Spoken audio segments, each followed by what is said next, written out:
हमारी पार्टी की तरफ से आज की संसद चुनने के लिए हम दरखास्त किए हैं, मतलब मोशन पेश किया है।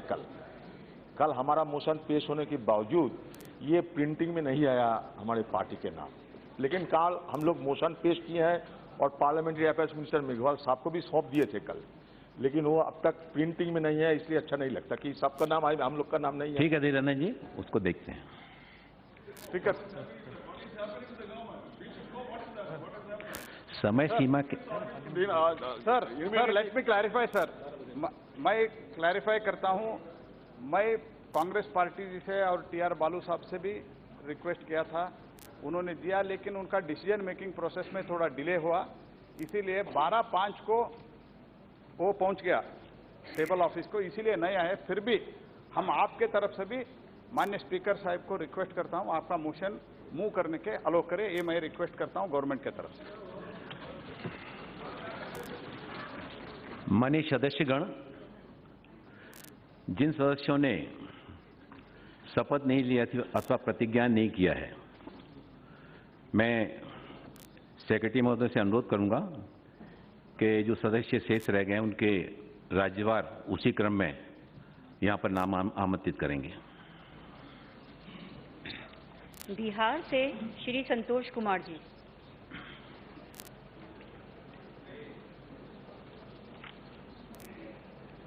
कर्नाटक से श्री प्रज्वल रेवन्ना जी,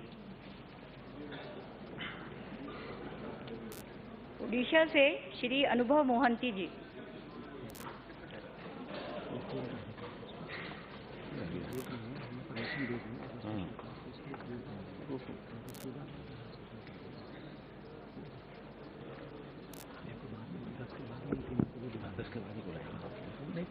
ମୁଁ अनुभव महांती लोकसभार सदस्य रूपे निर्वाचित होई ईश्वरଙ୍କ नामरे शपथ करूअछि जे मु विधि द्वारा स्थापित भारतर संविधान प्रति श्रद्धा और निष्ठा रखिबी। मु भारतर सार्वभौमत्व और अखंडता अक्षुण्ण रखिबी एवं मु जो पद ग्रहण करने को जाऊँगी ताहार कर्तव्य श्रद्धापूर्वक निर्वाह करी। जय जगन्नाथ, जय ओडिशा, जय नवीन, वंदे उत्कल जननी।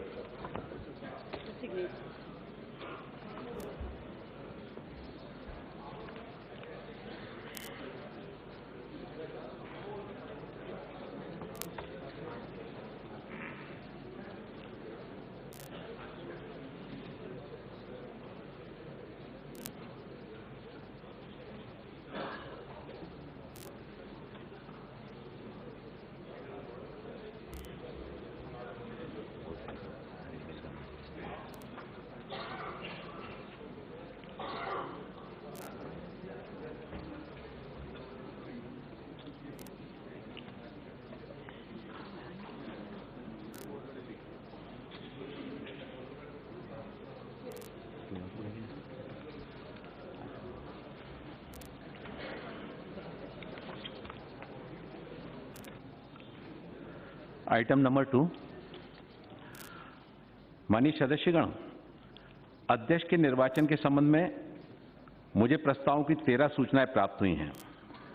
इन 13 सूचनाओं में से 3 सूचनाएं सभा पटल पर सूचनाएं रखे जाने के नियत समय के पश्चात प्राप्त हुई हैं।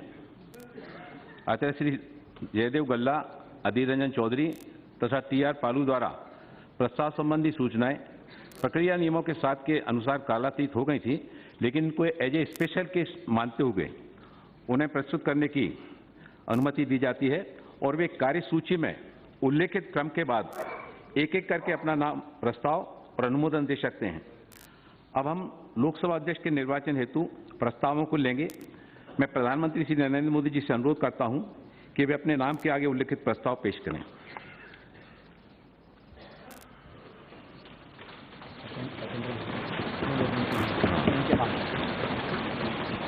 महोदय, मैं प्रस्ताव करता हूं कि श्री ओम बिरला वे सभा के सदस्य हैं, कोई सभा के अध्यक्ष के रूप में चुना जाए।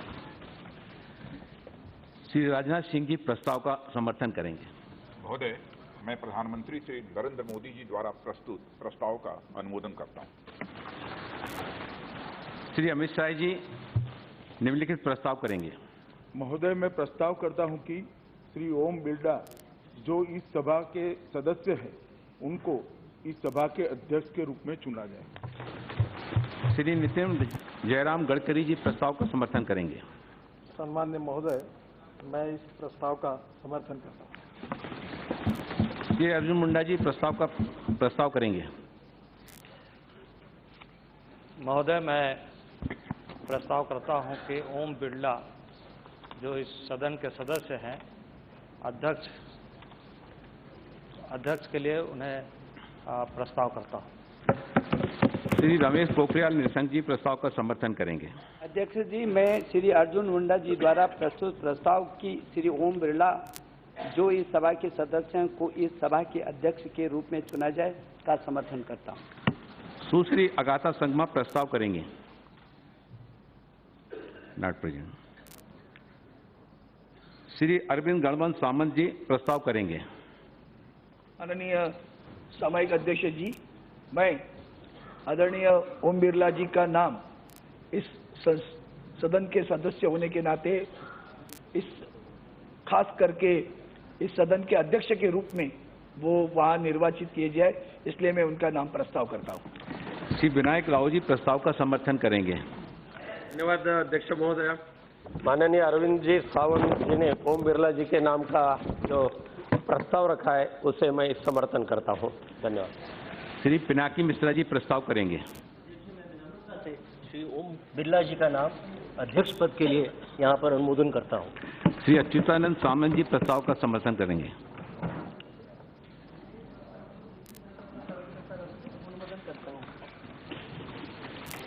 श्री सुखवीर सिंह बादल जी प्रस्ताव करेंगे।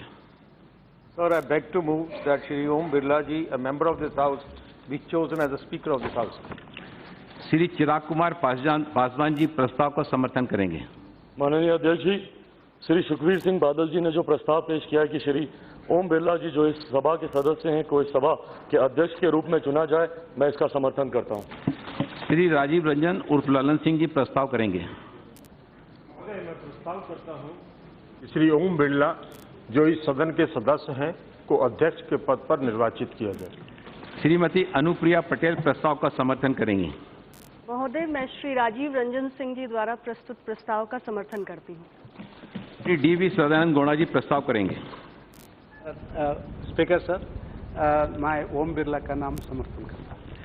श्री पी.वी. मिथुन रेड्डी जी प्रस्ताव का समर्थन करेंगे। Om Birla ji for the post of Speaker of this Honorable House. Thank you. Shri Prahlad Joshi ji प्रस्ताव करेंगे। महोदय, मैं श्री ओम बिरला जो इस सभा के सदस्य है इस अध्यक्ष के रूप में चुना जाए ये प्रस्ताव करता हूं। श्री पी रविंद्रनाथ कुमार जी प्रस्ताव का समर्थन करेंगे। Speaker sir, I support the motion moved by Shri Prahlad Joshi that Shri Om Birla, who is a member of this House, be elected as the Speaker of this House. Shri Jaydev गल्ला जी प्रस्ताव करेंगे। Sir, we support Shri Om Birla ji as Speaker of this August House. Shri Srinivas कैसियानी जी प्रस्ताव का समर्थन करेंगे। Not present. Shri Adhir Ranjan Chowdhury ji प्रस्ताव करेंगे। महोदय, श्री ओम बिरला जी सदन के मेंबर है। आज अध्यक्ष पद के चुनाव के लिए हमारी पार्टी की तरफ से उनका नाम हम प्रस्ताव करते हैं। श्री टी.आर. बालू जी समर्थन करेंगे। Sir, I propose Honorable Om Birla ji as a chair. Propose and support. Second and support Mr. Om Birla ji as a Speaker of this House. चलिए ना। श्री टी.आर. बालू जी प्रस्ताव करेंगे। आपके दो आए हैं। Honorable Speaker, sir, I second Honorable Om Birla ji to be elected as the Propose. Yeah, propose.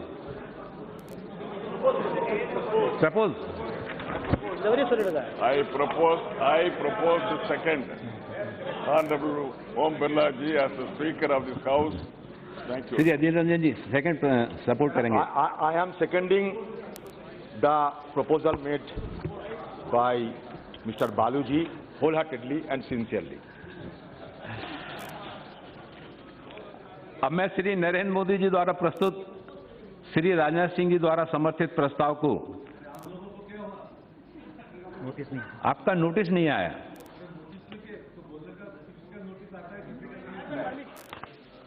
मौका दिया जाए सभी को। मेरे सपोर्ट करने का मौका दीजिए। देखिए आपको देंगे, अभी आपका नोटिस नहीं आया। सपोर्ट एक बड़ा विषय है देश में। सपोर्टिंग के लिए आपको दिया जाएगा। सपोर्ट। हाँ।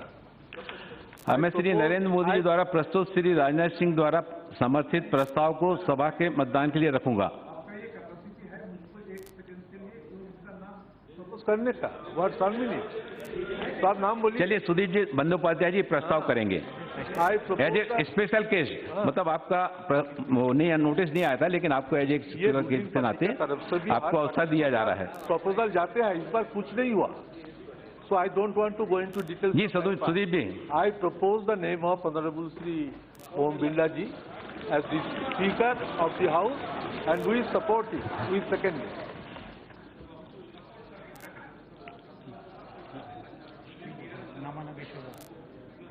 सपोर्ट कर रहे हैं। Thank you. अब मैं श्री नरेंद्र मोदी द्वारा प्रस्तुत श्री राजनाथ सिंह जी द्वारा समर्थित प्रस्ताव को सभा के मतदान के लिए रखूंगा। प्रश्न यह है कि श्री ओम बिरला जो इस सभा के सदस्य हैं, कोई सभा के अध्यक्ष के रूप में चुना जाए। जो सदस्य पक्ष में हैं वो कृपया हाँ कहें, जो सदस्य पक्ष में नहीं हैं वो कृपया नहीं कहें। मेरे विचार से निर्णय हाँ वालों के पक्ष में हुआ है, निर्णय हाँ वालों के पक्ष में हुआ है। प्रस्ताव स्वीकृत हुआ।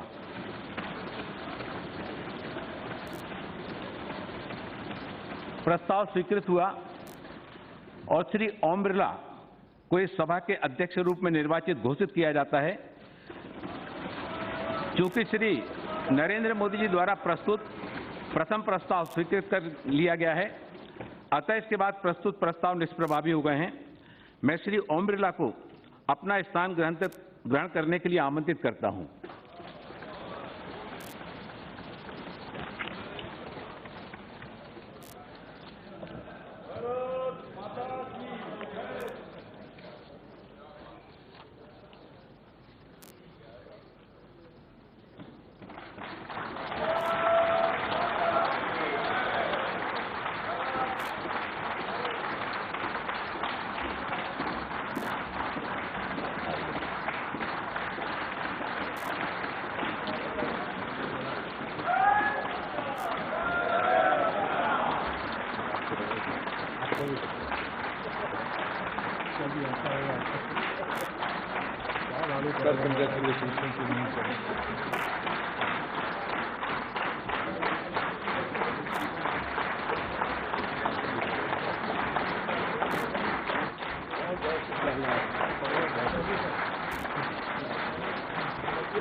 माननीय प्रधानमंत्री जी, before to that, before on procedure and business could begin, I would like to thank Sri Virendra Kumar ji, who has discharged his duties as the Pro Tem Speaker, and on behalf of the entire House, and within 2 days, He has completed the entire proceeding very smoothly. I profusely thank him on behalf of Government and Honorable Prime Minister also. I also thank the panel of Pro Tem Speaker, Shri Suresh Ji, Shri Bhartari Mehtab Ji, Shri Bhushan Sharan Singh Ji for their cooperation and sparing them their time. And I also thank Secretary General of Lok Sabha under the guidance of Pro Tem Speaker. Without going out for a single minute, she sat here along with all her staff, and within the time frame, under the guidance of Pro Tem Speaker and panel, she has completed the work. On behalf of the entire House, I thank all of them, and once again, I thank all the members for cooperation. Dhanyawad. माननीय प्रधानमंत्री जी। आदरणीय अध्यक्ष महोदय जी, इस सदन के सभी सदस्यों के लिए यह अत्यंत हर्ष का और गर्व का समय है आपको इस पद पर आसीन होते हुए देखने का।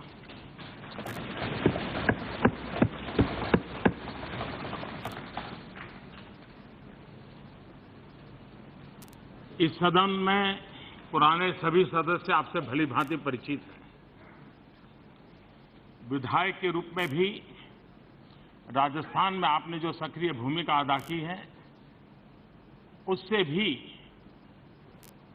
राजनीतिक जीवन से जुड़े हुए लोग परिचित हैं।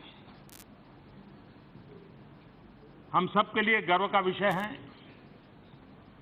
कि स्पीकर पद पर आज एक ऐसे व्यक्तित्व का हम अनुमोदन कर रहे हैं, सर्वसम्मति से उनको स्वीकृति दे रहे हैं, जो सार्वजनिक जीवन में विद्यार्थी काल से छात्र संगठनों से जुड़ते हुए यूनिवर्सिटी की छात्र गतिविधि का नेतृत्व करते हुए जीवन का सर्वाधिक उत्तम समय किसी भी प्रकार के ब्रेक के बिना अखंड अविरत समाज जीवन की किसी न किसी गतिविधि से जुड़ा रहा। भारतीय जनता पार्टी के कार्यकर्ता के रूप में भी छात्र आंदोलन से निकल करके युवा मोर्चा के संगठन में करीब 15 साल तक जिले में, राज्य में और राष्ट्रीय स्तर पर काम किया। मुझे सालों तक संगठन का कार्य करने का अवसर मिला, उसके कारण मेरे एक साथी के रूप में भी हम दोनों को साथ में काम करने का अवसर मिला। और कोटा वो धरती है जो एक प्रकार से आजकल शिक्षा का काशी बन गया है।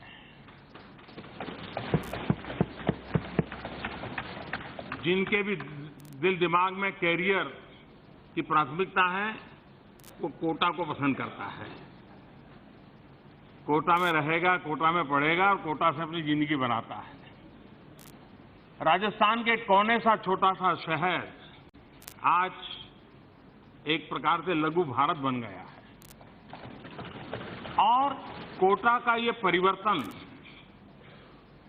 जिस नेतृत्व के सामने हुआ है, जिसके योगदान से हुआ है, जिसके इनिशिएटिव से हुआ है, वो नाम है श्रीमान ओम बिरला जी।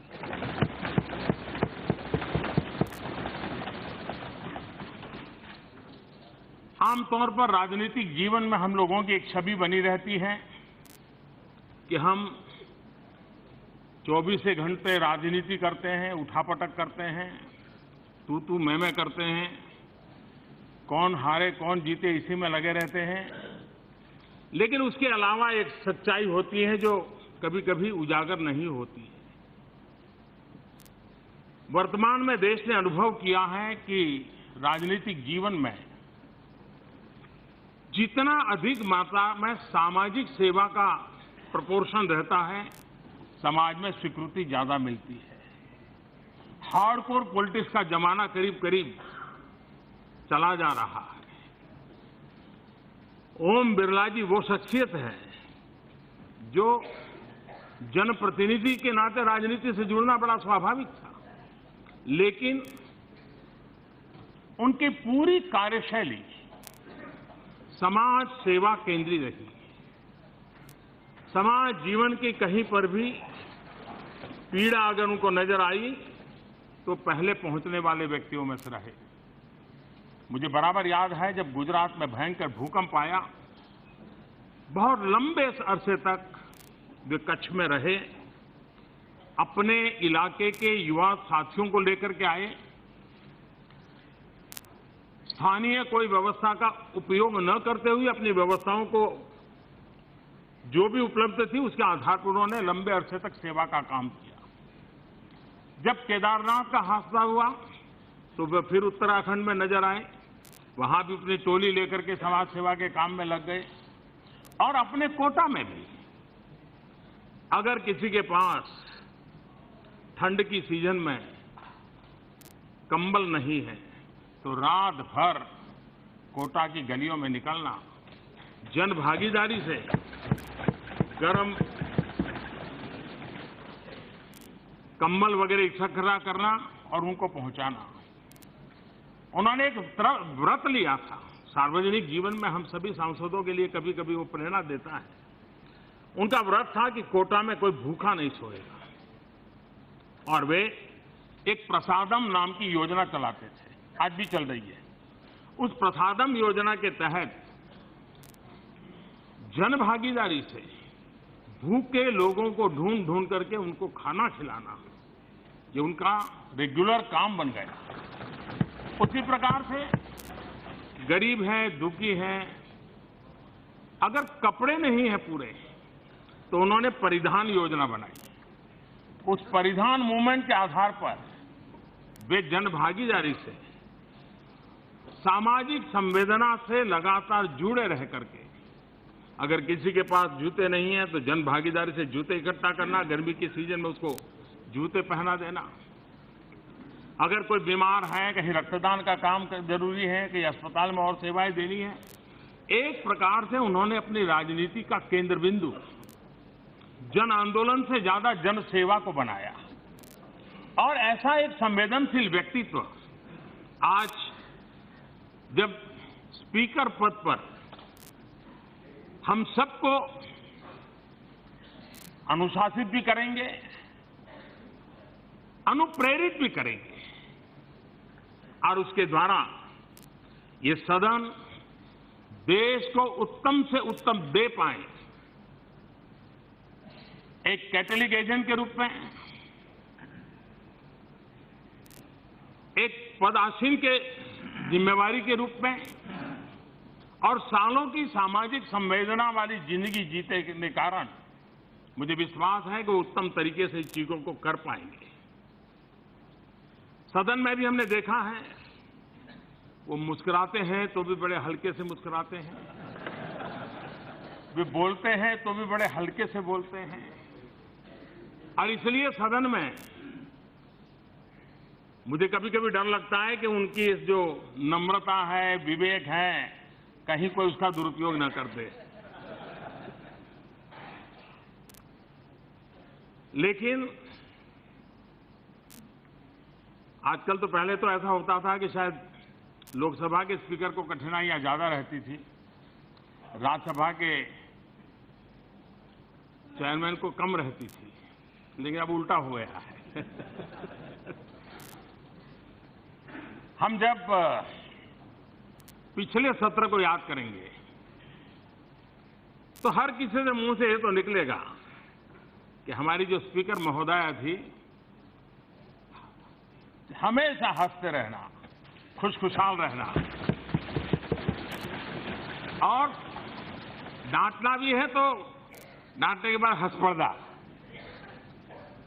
लेकिन उन्होंने भी उत्तम तरीके से एक नई परंपरा को विकसित किया। इस सदन की तरफ से, ट्रेजरी बेंच की तरफ से, शासन में बैठे हुए सब जिम्मेवार मंत्रिपरिषद की तरफ से मैं अध्यक्ष महोदय आपको विश्वास दिलाता हूं कि आपके काम को सरल करने में हम जो भी भूमिका हमारे जिम्मे होगी उसको 100% पूर्ण करने का प्रयास करेंगे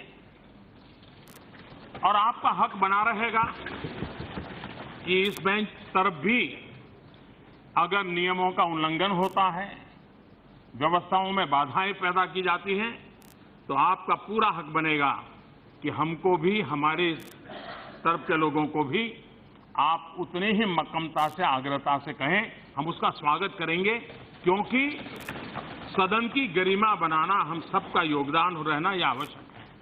और मुझे विश्वास है, पहले तो 3-4 साल तो अच्छे जाते थे, चुनाव के वर्ष में थोड़ी गड़बड़ होती थी, लेकिन अब तक हर 3-4 महीने के बाद कोई एक चुनाव दिखता है तो लगता है कि यहीं से कुछ मैसेज देंगे। तो ऐसी स्थिति में आपको भी तनाव जरा ज्यादा रहने वाला है, लेकिन फिर भी अच्छी चर्चा हो, उत्तम चर्चा हो, सब विषयों पर चर्चा हो, मिलजुल कर के निर्णय हो, उसमें आपको पूरी तरह ये सदन भी योगदान करेगा, ऐसी एक आशा के साथ मेरी तरफ से, सदन की तरफ से, ट्रेजरी बेंच की तरफ से आपको बहुत बहुत शुभकामनाएं देता हूं। धन्यवाद।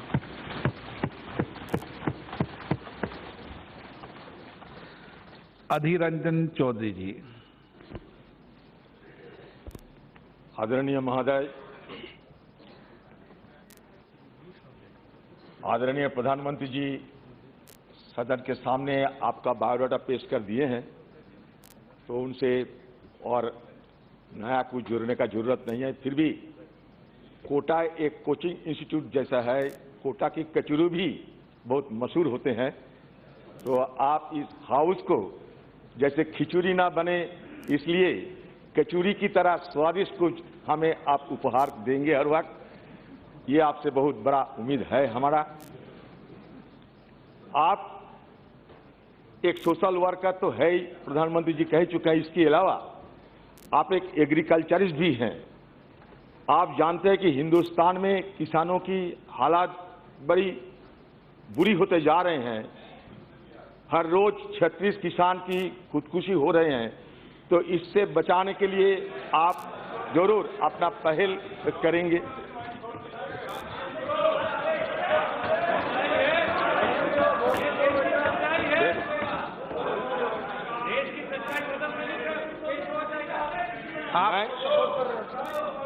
माननीय सदस्य, जब आपके दल के नेता बोल रहे हैं तो महोदय, कांग्रेस पार्टी की तरफ से, हिंदुस्तान की आम नागरिक की तरफ से और हम सब की तरफ से ये पद पे आसीन होने के लिए आपको हम सब अभिनंदन व्यक्त करता हूं। साथ ही साथ हिंदुस्तान की जनता, 90 करोड़ हमारे वोटर थे, आप अचरज होंगे, सारे यूरोप और अफ्रीका महादेश मिला के जितने आबादी होते हैं उससे ज्यादा वोटर हिंदुस्तान में रहते हैं, और उसमें 67% चुनाव में भाग लिया, लगभग 60 करोड़। और इससे और एक अचरज की बात यह कि मालेगांव जैसे अरुणाचल प्रदेश की अंजो डिस्ट्रिक्ट में एक गांव है जहां एक ही वोटर है, वो वोटर के लिए, उनके वोट कलेक्शन करने के लिए 6 ऑफिशियल्स 2 दिन हिल में ट्रेकिंग करके और 6 किलोमीटर रास्ते पार होके उनको भी वोट दिलवाया। तो हमारा इस तरह की लोकतंत्र की गरिमा हमें बचाना रखना चाहिए। आपकी माध्यम से मैं माननीय प्रधानमंत्री जी को ऐसा दिलाता हूं कि हमारे पार्टी की नियत बड़ा साफ है। हम डिबेट, डिसेंट और डिसीजन में यकीन रखते हैं, भरोसा रखते हैं, लेकिन हमें हमारा जो मौका, ये मौका हमें मिलना चाहिए और पार्लियामेंट की सही तरीके से इसका गरिमा रक्षा करना आपका जिम्मेदारी होता है, क्योंकि you are the presiding officer of this house, you are the custodian of this house. Not only that, according to Nehru you represent the house, represent the freedom, represent the nation. So, the dignity of the chair is well meant by you also. Sir, एक चीज आपको ध्यान में मैं लाना चाहते हैं कि पिछले दिनों जो विधेयक यहाँ पारित होते थे, ये विधेयक को स्क्रूटिनाइज करने के लिए स्टैंडिंग कमेटी में ज्यादा विधेयक को नहीं भेजा जाता था। ये आपको थोड़ा देखना पड़ेगा। ये भी हाउस के गरिमा होते हैं। दूसरी तरफ ज्यादा से ज्यादा ऑर्डिनेंस की रास्ता अपनाना ये भी ठीक नहीं है, क्योंकि शायद पार्लियामेंट्री डेमोक्रेसी में एक स्क्रूटिनी होना चाहिए, एक थ्रेड बेयर डिस्कशन होना चाहिए, सारे स्टेक होल्डर्स को बुलाना चाहिए। सर, मैं कांग्रेस पार्टी की जब प्राइमरी मेंबरशिप लेने गया तो हमारा प्राइमरी मेंबरशिप की जो शपथ पत्र थी उसमें लिखा गया था, ये कोई अगर कांग्रेस मेंबर अगर होने चाहते हैं तो उनको पार्लियामेंट्री डेमोक्रेसी को और मजबूत करने के लिए शपथ लेना पड़ेगा। तो जिस दिन से हम लोग कांग्रेस पार्टी की शुरुआत की है प्राइमरी मेंबरशिप के जरिए, उसी दिन से हम ये पार्लियामेंट्री डेमोक्रेसी को चुस्त और दुरुस्त करने के लिए शपथ ले चुके हैं और इसी शपथ के साथ ही अगले दिन हम पार्लियामेंट को चुस्त और दुरुस्त रहने के लिए हमारी तरफ से जितना हद तक जाना चाहिए हम जाने के लिए कभी हम इसको हम नकारेंगे नहीं, हम हिचकिचाहट नहीं करेंगे। सिर्फ मैं प्रधानमंत्री जी को और आप सबको एक छोटे से विषय पर मैं आपको सबको ध्यान आकर्षण करना चाहते हैं। प्रधानमंत्री जी बाहर कहते हैं कि अभी पक्ष और विपक्ष नहीं होगा, सिर्फ निष्पक्ष होगा। बड़ा अच्छा कॉन्सेप्ट है, लेकिन ये जो पार्लियामेंट्री सिस्टम है हिंदुस्तान की, ये मल्टी पार्टी डेमोक्रेसी है, तो पक्ष विपक्ष के साथ बहुपक्ष भी रहेंगे। सिर्फ आपको निष्पक्ष रहना होगा सर, आप ही सिर्फ निष्पक्ष हो ना सकते, क्योंकि ये चेयर इम्पार्शियल चेयर होते हैं। ये जब शपथ लेने शुरू हो गए थे तो कहीं जय श्री राम, कहीं अल्लाह अकबर, कहीं जय काली, ये तरीके से जो नजारा पेश हुआ था ये सही नहीं था। ये मैं अब व्यक्तिगत रूप से कह रहा हूं, लेकिन ये मर्यादा की सवाल है इस हाउस की। सर, वही राम जो दशरथ की बेटा, वही राम जो घर घर में लेटा, वही राम जगत पसेरा, वही राम सबसे नियारा। और दूसरी तरफ ये भी कहते हैं कि ला इलाहा इल्लल्लाहु मोहम्मद रसूलुल्लाह। तो सर, हमें इस तरीके की समाज बनाना चाहिए। जब एक छोटे से बात कहते हो, जब मुल्ला को मस्जिद में राम नजर आए, जब पुजारी को मंदिर में रहमान नजर आए, दुनिया की सूरत बदल जाएगी जब इंसान को इंसान में इंसान नजर आए। सर, अंतिम में सर मैं आपसे लिए कुछ मांगता हूं, आपके लिए कुछ मांगता हूं। प्राइम मिनिस्टर भी मांगा था, मैं भी मांगता हूं। खुदा से क्या मांगूं तेरे वास्ते, सदा खुशियों से भरे हो तेरे रास्ते, हंसी तेरे चेहरे पे रहे इस तरह, खुशबू फूलों के साथ रहती है जिस तरह। धन्यवाद। टी.आर. बालू जी, संक्षिप्त में। Honorable Speaker, sir, on behalf of my esteemed leader, a secular Indian, forerunner of social justice, a great son of great leader Dr. Kalaignar Karunanidhi, Dr. Thalapathy M.K. Stalin, and on behalf of myself, the team of members of DMK party here in Lok Sabha, I profoundly welcome and wish you a great success in the days to come in the context of this temple of the democracy. Honorable Speaker, sir, considering your exemplary experience in Rajasthan Assembly and also in Lok Sabha, and also the friendliness with fellow members, and the leadership will definitely add to the values of the exalted chair which you are sitting now, sir. Sir, you have been selected, elected by the BJP party on lotus symbol. The lotus grows in water, lives in water, but water won't stick to the lotus, sir. Keeping in mind, I could only say as Lotus. Your party, the party which you have selected may be BJP, but at the same time, you should be impartial and see that everyone is taken together and proper, the justice and democracy should be rendered by you, sir. Sir, before I conclude, I will conclude quickly, sir. Before I conclude, I can only recite one couplet of Tirukkural. I quote, "Saman செய்து சீர்தூக்கும் கோல் போல் அமைந்தொருபால் கோடாமை சான்றோர் கனி." To hold the scales even and fair is the ornament of those who seek perfection in their rectitude. I hope you will be guided by the spirit of this Tiruvalluvar verse and see the house is run proper, smoothly and properly, sir. Thank you very much. Deep Bandyopadhyay. Honorable Speaker, sir, I welcome you on the chair as the Speaker of the House. The sanctum of the sanctorium of the great House and the chair of the Speaker is somehow different position in the whole of the nation, to the whole of the nation.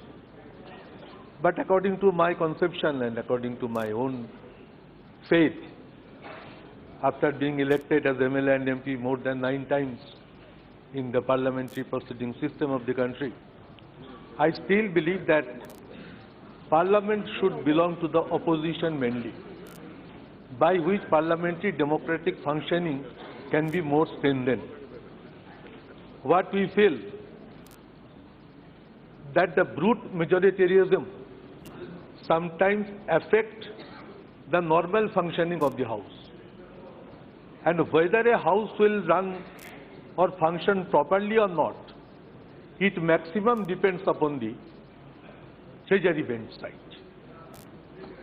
If they feel, if the intention and desire of the Honorable Prime Minister, what he expressed today, that he is of the opinion that let all the discussions be held very peacefully, we want to assure you that we are very much in favor of the discussion takes place on the floor of the House.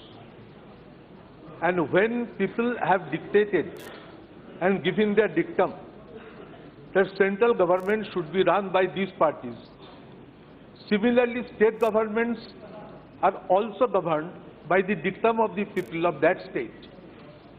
But in many times we find that the central government act like a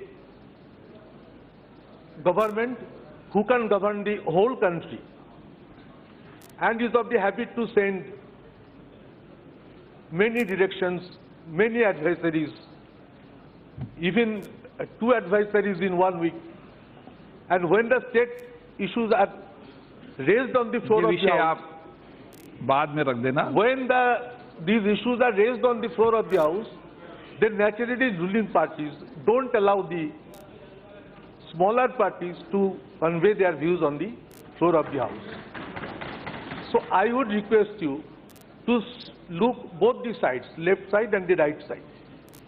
The very name Om Birla, the name has a speciality also, because the name always reflects. Many people ask me that whether he belongs to the category of the industrialist family of the Birla Group.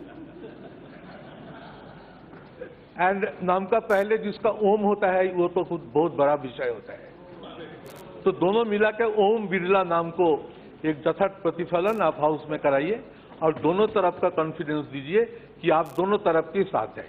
मैं आपका स्वागत करता हूं। Shri P Muthan Reddy ji.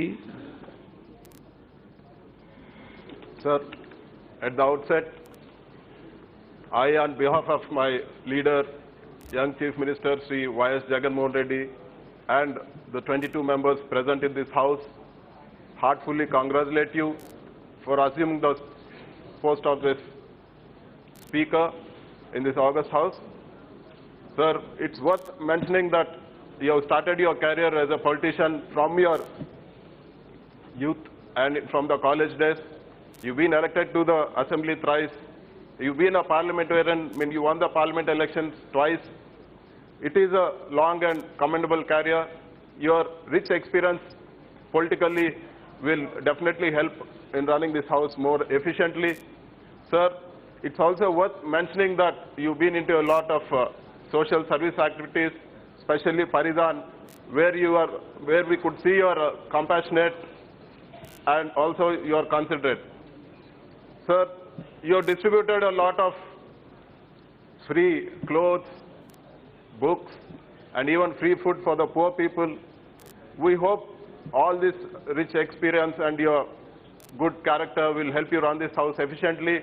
And like every member in this house, I once again congratulate you for assuming this post.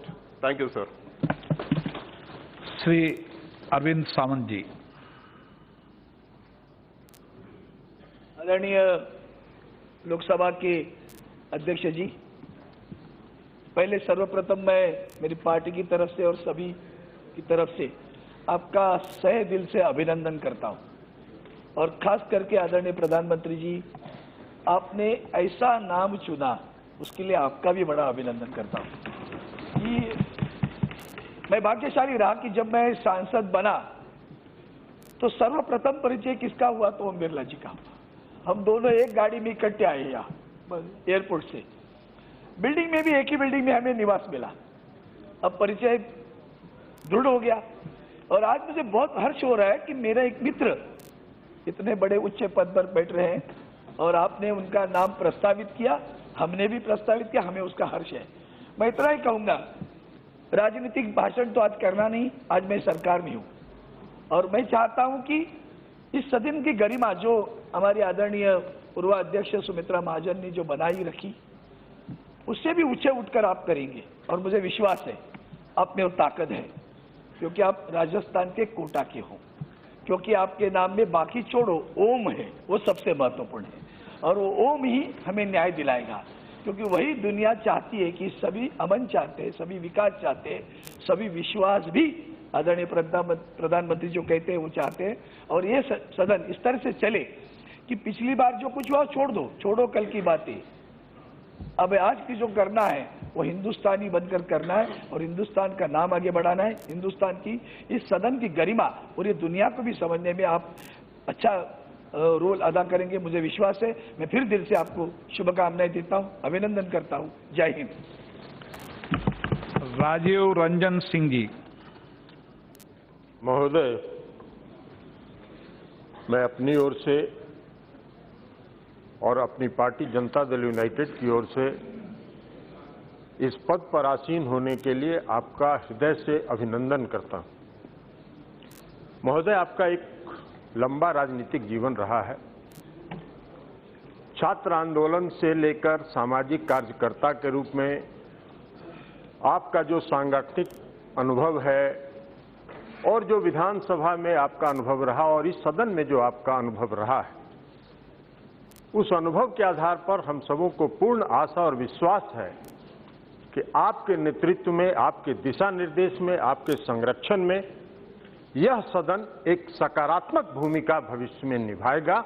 यह आशा और विश्वास हम सबों को है और इसलिए पुनः आपका हम अभिनंदन करते हैं और आपको आश्वस्त करते हैं हम अपनी ओर से, अपने पार्टी की ओर से, कि आपको पूर्ण सहयोग, इस सकारात्मक भूमिका निभाने में आपको पूर्ण सहयोग हमारी पार्टी का प्राप्त होगा। इसी आशा और विश्वास के साथ पुनः आपका अभिनंदन करते हुए आपका अभिनंदन।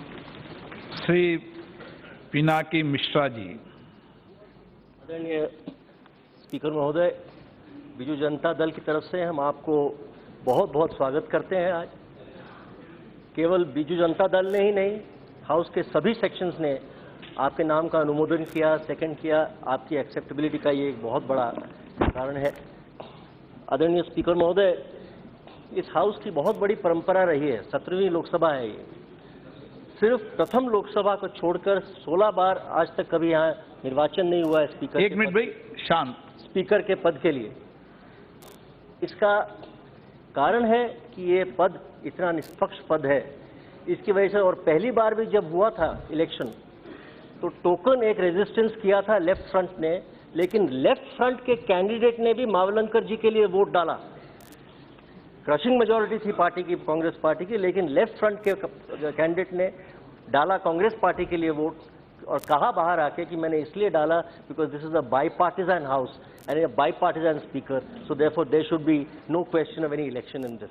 तो इसलिए स्पीकर महोदय हम बहुत प्रसन्न हैं कि आपने ये इतना बड़ा पद संभाला है। प्रधानमंत्री जी ने तो आज 3 बजे सभी नेताओं को बुलाया है, नवीन पटनायक जी भी यहाँ आ रहे हैं Delhi.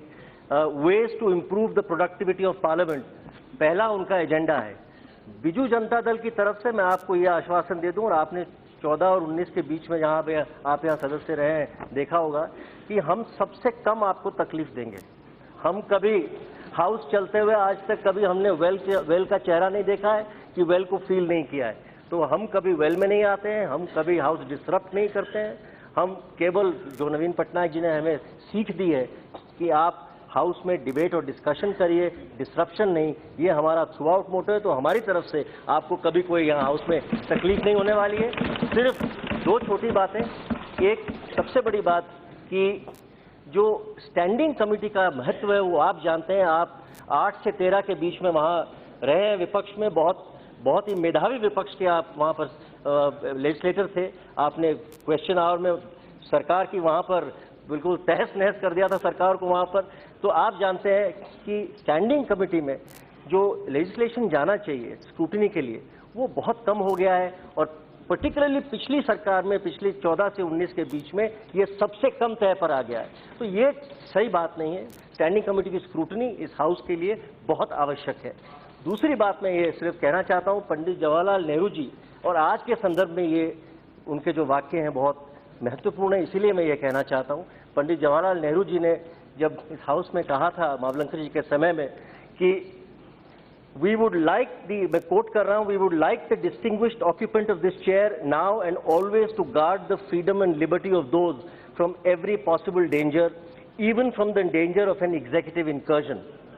There is always that danger from a national government that it may choose to ride roughshod over the opinions of a minority, and it is here that the Honorable Speaker comes to protect each single member or each single group from any such unjust activity by a dominant group or a dominant government. बहुत dominant सरकार है आज, बहुत dominant government है आज। हम आशा करते हैं कि आप हमें प्रोटेक्शन देंगे। बहुत बहुत धन्यवाद। मैं माननीय वक्ताओं से आग्रह कर रहा हूं कि वह संक्षिप्त अपनी बात कहें। श्री श्याम सिंह जी यादव।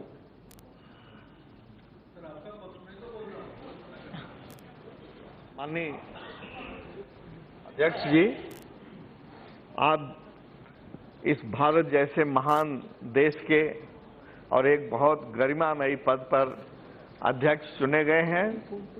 मैं अपनी तरफ से, अपनी पार्टी की तरफ से और सारे साथियों की तरफ से आपको बहुत बहुत मुबारकबाद देना चाहता हूं। जैसा कि प्रधानमंत्री जी ने बताया कि आप गरीबों की सेवा में लगे रहते हैं, जिसके जो भूखे हैं उनको खाना खिलाना और जिनके पास ओढ़ने के लिए कपड़े नहीं हैं उनको कंबल बंटवाना, और राजस्थान के कोटा में शिक्षा के स्तर को सुधारना और शिक्षा के क्षेत्र में लगे हुए हैं। बहुत अच्छी बात है। हम आपका सुन करके आपके इस सेवा भाव से बहुत प्रभावित हैं और इसका अनुकरण हम भी करना चाहेंगे। हम पहली बार आए हैं इस संसद में, लेकिन प्राय देखा जाता है कि जो सत्ताधारी पार्टी होती है वो हर काम अपना, हर बिल, हर अमेंडमेंट, हर चीज करवा लेना चाहती है, और जब कभी विपक्ष के लोग उसका अपोज करते हैं तो अपने सत्ता के बल पर ही उसको पारित कराना चाहती है और उसको एक तरह से कहिए उस बिल को ठेल देना चाहती है। तो मैं आपसे ये अनुरोध करूंगा कि विपक्ष को कभी ऐसा मौका न मिले जिससे कि लगे कि हमारे माननीय अध्यक्ष द्वारा हम लोगों के साथ कोई अन्याय किया जा रहा है। मैं कुछ बातों को उठाना चाहूंगा। जो प्रथम बार के सांसद चुन के आए हैं उनको थोड़ा आप ज्यादा से ज्यादा मौका अपनी बात को कहने का दीजिएगा। आप हमारे संरक्षक हैं, गार्जियन हैं। आप हमको सिखाएंगे, पढ़ाएंगे। कुछ हमसे गलतियां भी हो सकती हैं। आपको डांटने का अधिकार है और हर तरह की कार्रवाई करने का अधिकार है, अनुशासनात्मक कार्रवाई भी करने का अधिकार है, लेकिन थोड़ा सा उसको मुस्कुरा कर करेंगे तो हम लोगों को बहुत खुशी होगी। इन्हीं शब्दों के साथ मैं फिर आपको बहुत बहुत मुबारक देना चाहता हूं। श्री नवा नागेश्वर राव जी। ऑनरेबल स्पीकर साहब, हमारा पार्टी टीआरएस का पार्टी, हमारा अध्यक्ष से, हम लोगों का तरफ से, हमारा मेंबर का तरफ से अभिनंदन है। स्पीकर साहब, आपका बारे में हम लोग ऑनरेबल प्राइम मिनिस्टर साहब ने जिस तरह से पूरा अपना हिस्ट्री बता दिया है, हम लोग तो कुछ लोगों को इतना मालूम नहीं था। बस आज का दिन में आपका बारे में बोलने के बाद बहुत खुशी का बात है। आप एक आम आदमी का नेता है, आप एक सोशल वर्कर है, आप एक किसान का बेटा है। इतना क्वालिटी का साथ आज के दिन में ये पद में बैठने का बाद हम लोगों का हाउस को, सब आदमी का इच्छा यही है, सब लोगों को जो है ना न्याय मिलेगा। रिसेंटली प्राइम मिनिस्टर साहब ने हाउस का बाहर बताया था, ये हाउस में चुन के आने का बाद नंबर से कोई मतलब नहीं है, सबको न्याय मिलेगा। जो प्राइम मिनिस्टर साहब बाहर बताया, अंदर अब बैठा है, हम लोग सब चाहता है जिस तरह से जो है ना आपका नाम सुनते हुए सब लोग आके सब इकट्ठा से जो है ना आपका नाम को जो है ना सपोर्ट किया है, उसी तरीके से हम लोग के सब पार्टी लोगों को, छोटा हो बड़ा हो, सबको जो है ना न्याय मिलना चाहिए। न्याय मिलेगा बोल के हम लोग का सबका उम्मीद है। उस उम्मीद का साथ हम लोग जो है ना आपको धन्यवाद करना चाहता है। आपको जो है ना आगे ये हाउस को ये हाउस में जितना आदमी लोग बैठा है सब लोग आपका बच्चा है। ये हाउस को पालने का जो है ना आपको मौका मिला है, वो चेयर में बैठते हुए सबको न्याय मिलेगा बोल के धन्यवाद। श्री चिराग पासवान जी। धन्यवाद अध्यक्ष महोदय। सर, मैं जानता हूं आप निरंतर इस बात का आग्रह कर रहे हैं कि हम लोग संक्षेप में आपके बारे में बोलें, पर आपका व्यक्तित्व इतना विशाल है कि उसको संक्षेप में समेटना मुझे लगता है हम सब के लिए मुश्किल हो रहा है। पर मैं धन्यवाद दूंगा सर आपका कि आपने मुझे ये अवसर दिया। आपके बारे में सर कुछ भी कहना सूरज को रोशनी दिखाने के बराबर है। पर सबसे पहले सर मैं हमारे राष्ट्रीय अध्यक्ष आदरणीय रामविलास पासवान जी की तरफ से, मेरी पार्टी लोक जनशक्ति पार्टी की तरफ से आपको बधाई देता हूं, आपको ढेर सारी शुभकामनाएं देता हूं। और सर साथ ही में मैं हमारे प्रधानमंत्री आदरणीय नरेंद्र मोदी जी का भी धन्यवाद करता हूं कि उन्होंने इस पद के लिए सर्वश्रेष्ठ नाम का प्रस्ताव हम लोग के समक्ष रखा। पूरे सदन ने इस नाम का समर्थन किया, मैं उसके लिए पूरे सदन का भी धन्यवाद करता हूं। सर मुझे पूरी उम्मीद है कि आपके इस अनुभव का लाभ हम सबको तो मिलेगा ही, पर खासतौर पर मेरे जैसे जो युवा सांसद यहाँ पर मौजूद हैं, आपके एक लंबे राजनीतिक करियर का हम लोग भी सर अध्ययन करते हैं, छात्र राजनीति से लेकर युवा राजनीति, और जिस तरीके से निरंतर आपने समाज सेवा की है, हम जैसे युवा सांसदों के लिए भी आप प्रेरणा के स्रोत हैं। मुझे पूरी उम्मीद है कि निरंतर हमें आपके इस अनुभव का लाभ मिलेगा। इस उम्मीद के साथ कि सर जितनी हमारी छोटी पार्टियां यहाँ पर मौजूद हैं, आपको उनका संरक्षण भी मिले, हमें भी मौका दिया जाए अपनी बातों को ज़्यादा से ज़्यादा रखने का, इस बात का मुझे विश्वास है। सर इस मौके का मैं अपॉर्चुनिटी लेना चाहूँगा पूर्व हमारी अध्यक्षा सुमित्रा महाजन जी को, जिस तरीके से उनका योगदान रहा है, मैं अपनी पार्टी की तरफ से उनके इस योगदान के लिए उनको भी धन्यवाद करता हूं, उनको भी ढेर सारी शुभकामनाएं देता हूं। और अंत में सर आपको इस बात का विश्वास दिलाता हूं कि हमारी पार्टी लोक जनशक्ति पार्टी की तरफ से सुचारू रूप से सदन चले, उसमें संपूर्ण योगदान आपको हमारी तरफ से मिलेगा। पुनः आपका स्वागत, आपको ढेर सारी शुभकामनाएं। धन्यवाद sir. Shrimati Supriya Sule ji. I take this opportunity to congratulate you. आज दुनिया की सबसे बड़ी डेमोक्रेसी के आज आप एक बड़े पदवी पर बैठे हैं और आपके साथ काम करने का मुझे कॉन्स्टिट्यूशन क्लब में जो संविधान चांस मिला, मुझे याद है दूसरी बार आप अनअपोज्ड आ रहे। पहली बार जब आप चुन के आए लोकसभा में और कॉन्स्टिट्यूशन क्लब का इलेक्शन था, तो शायद आप पहले ट्रेजरर है जो अनअपोज चुन के आए, और उसके बाद ये दूसरी बार हो रहा है और कॉन्स्टिट्यूशन क्लब में आपका कंट्रीब्यूशन बहुत अच्छा रहा है। एक सांसद की तरह आपके साथ भी काम करने का मौका मिला। एनसीपी की तरफ से आपको बहुत बहुत शुभकामनाएं। और मालवणकर जी, सोमनाथ चैटर्जी जी, संगमा जी, इतने बड़े लेजेंड्स इस कुर्सी पे प्रदान हुए और देश को दिशा दिखाई है, तो मेरा विश्वास है, क्योंकि बहुत बार ऐसे होता है कि जब स्टेट्स में कुछ अड़चनें आती है तो आपकी तरफ, पार्लियामेंट की तरफ वो देखते हैं, तो आपके 5 साल में स्टेट्स को भी बहुत आप एक आदर्श एक पार्लियामेंटेरियन और स्पीकर की तरह काम करेंगे। नेशनलिस्ट कांग्रेस पार्टी की तरफ से आपको बहुत बहुत शुभकामनाएं। श्री फारूक अब्दुल्ला जी।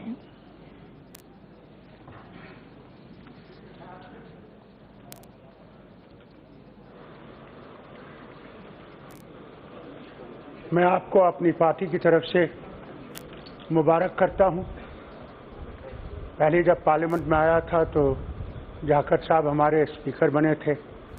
उन्होंने बाप की तरह इस पार्लियामेंट को चलाया और हम सबको सुना और मौका दिया सबको कि वो अपने अपने क्षेत्र की और वतन की तरफ से भी कह सके।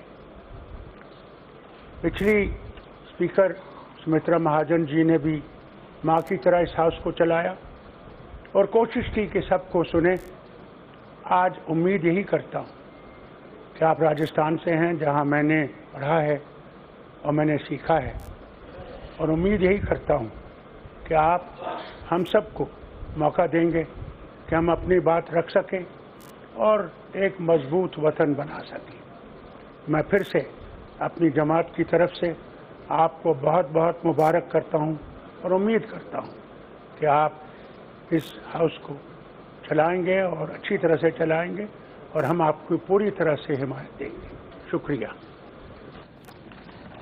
श्री पी के कुनल कुट्टी जी। On behalf of my party, IUML, which has a very strong secular record in working in this parliament, also outside this parliament. Maybe many new members are not aware of the fact that IUML, a strong secular party which is part of this alliance of secular alliance in Kerala and Tamil Nadu and elsewhere also. So I assure all cooperation from our party's side to you. You, as we heard here, has a very strong record of public work and working record for the poor and all that. I hope that in working in this house, you also will try to giving time and all that to the opposition. How disruption happens when we feel that the feelings of the people are not taken into consideration. Sometimes legislation comes, business comes from that side, which we feel that it is casually being done, which is not seriously considering the feelings of many people. There are people who doesn't have much voice in this house. They include the backward, minorities. So when legislation is being passed here, government should take that also into consideration. Otherwise, disruption will come. Otherwise, shouting will come. That is how it happens many a time.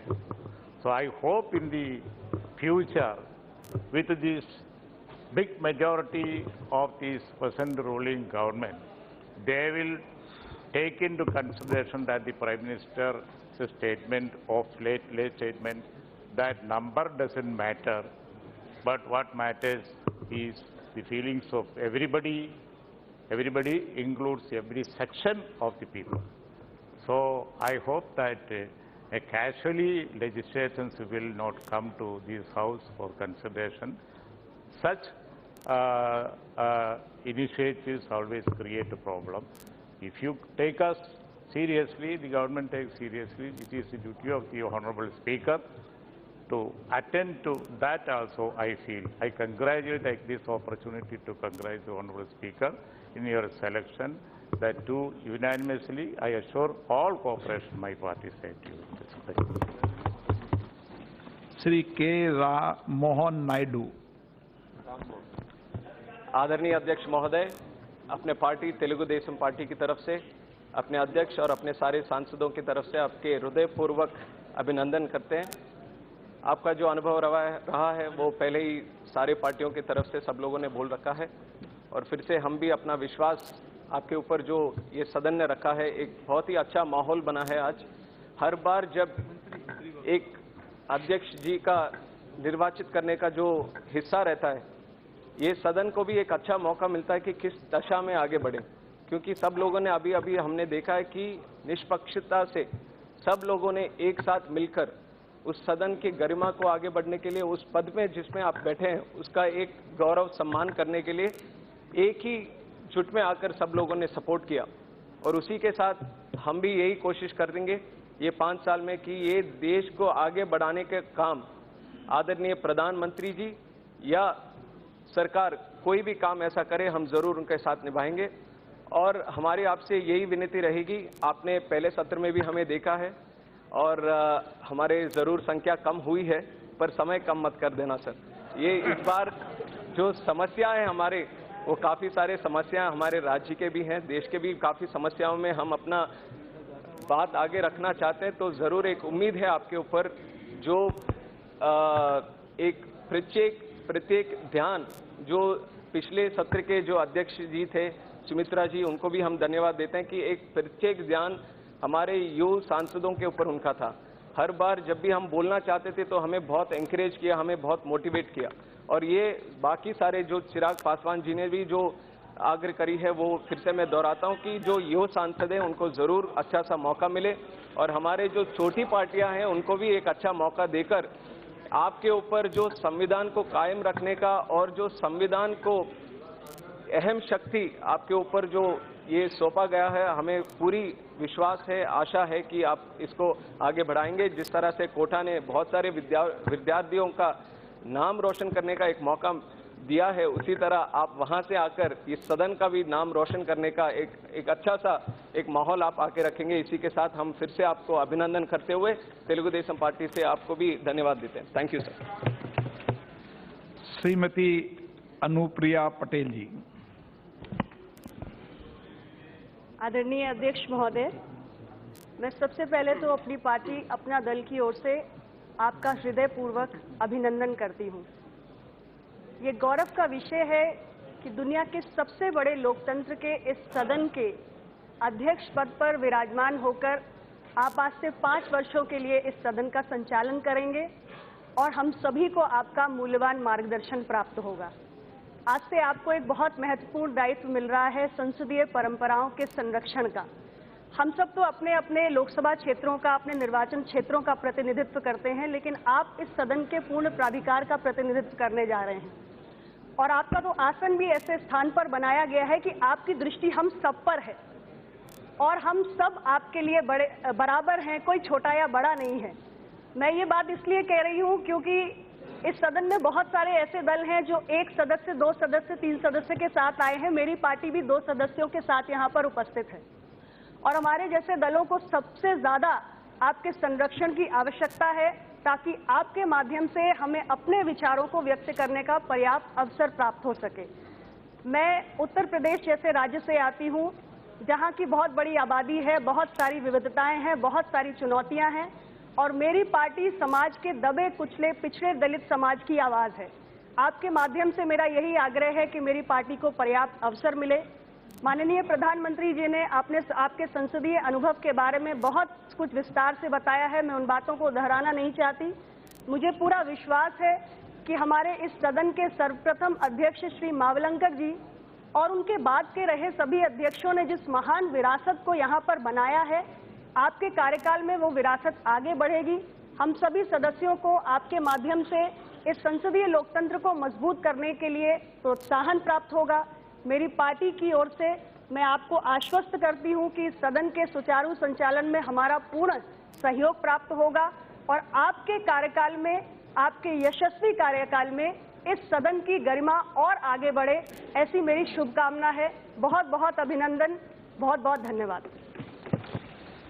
मेरा सभी माननीय सदस्यों से आग्रह है कि वक्ताओं की लिस्ट बहुत है, एक एक मिनट में अपनी बात को कहने सबको मौका मिल जाए।